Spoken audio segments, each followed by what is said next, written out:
एक बार की बात है कि बनगिरी के घने जंगल में एक उन्मत्त हाथी ने भारी उत्पात मचा रखा था। वह अपनी ताकत के नशे में चूर होने के कारण किसी को कुछ नहीं समझता था।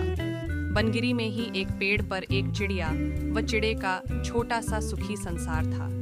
चिड़िया अंडों पर बैठी नन्हे नन्हे प्यारे बच्चों के निकलने के सुनहरे सपने देखती रहती। एक दिन क्रूर हाथी गरजता चिंघाड़ता पेड़ों को तोड़ता मरोड़ता उसी ओर आया। देखते ही देखते उसने चिड़िया के घोंसले वाला पेड़ भी तोड़ डाला। घोंसला नीचे आ गिरा, अंडे टूट गए और ऊपर से हाथी का पैर उस पर बट पड़ा। चिड़िया और चिड़ा चीखने चिल्लाने के सिवा और कुछ न कर सके। हाथी के जाने के बाद चिड़िया छाती पीट पीट कर रोने लगी। तभी वहां कठफोड़वी आई। वह चिड़िया की अच्छी मित्र थी। कठफोड़वी ने उनके रोने का कारण पूछा तो चिड़िया ने अपनी सारी कहानी कह डाली। कठफोड़वी बोली, इस प्रकार गम में डूबे रहने से कुछ नहीं होगा। उस हाथी को सबक सिखाने के लिए हमें कुछ करना होगा। चिड़िया ने निराशा दिखाई। हमें छोटे मोटे जीव उस बलशाली हाथी से कैसे टक्कर ले सकते हैं? कठफोड़वी ने समझाया, एक और एक मिलकर 11 बनते हैं। हम अपनी शक्तियां जोड़ेंगे। कैसे? चिड़िया ने पूछा।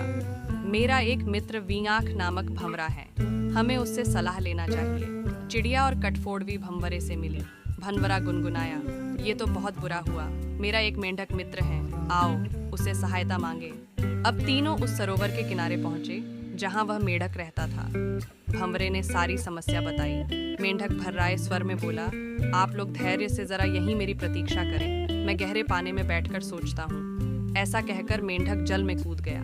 आधे घंटे बाद वह पानी से बाहर आया तो उसकी आंखें चमक रही थीं। वह बोला, दोस्तों, उस हत्यारे हाथी को नष्ट करने की मेरे दिमाग में एक बड़ी अच्छी योजना आई है। उसमें सभी का योगदान होगा। मेंढक ने जैसे ही अपनी योजना बताई, सब खुशी से उछल पड़े। योजना सचमुच ही अद्भुत थी। मेंढक ने दोबारा बारी बारी सबको अपना अपना रोल समझाया। कुछ ही दूर वह उन्मत्त हाथी तोड़ फोड़ मचाकर व पेट भरकर कौंपलों वाली शाखाएं खाकर मस्ती में खड़ा झूम रहा था।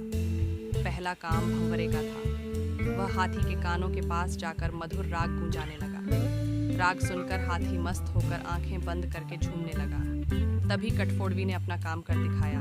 वह आई और अपनी सुई जैसी नुकीली चोंच से उसने तेजी से हाथी की दोनों आंखें बींध डाली। हाथी की आंखें फूट गईं। वह तड़पता हुआ अंधा होकर इधर उधर भागने लगा।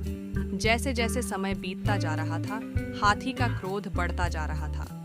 आंखों से नजर न आने के कारण ठोकरों और टक्करों से शरीर जख्मी होता जा रहा था।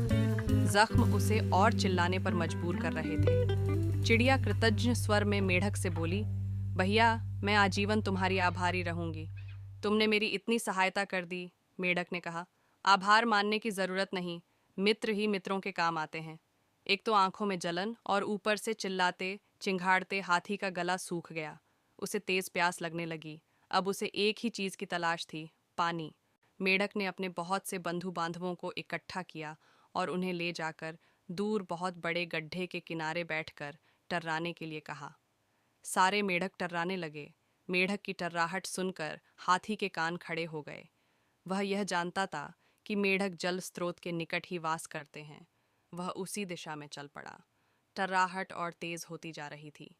प्यासा हाथी और तेज भागने लगा। जैसे ही हाथी गड्ढे के निकट पहुंचा, मेंढकों ने पूरा जोर लगाकर टर्राना शुरू किया। हाथी आगे बढ़ा और विशाल पत्थर की तरह गड्ढे में गिर पड़ा, जहां उसके प्राण पखेरु उड़ते देर न लगे। इस प्रकार उस अहंकार में डूबे हाथी का अंत हुआ। इस कहानी से ये सीख मिलती है कि एकता में बल है और अहंकारी का देर या सबेर अंत होता ही है।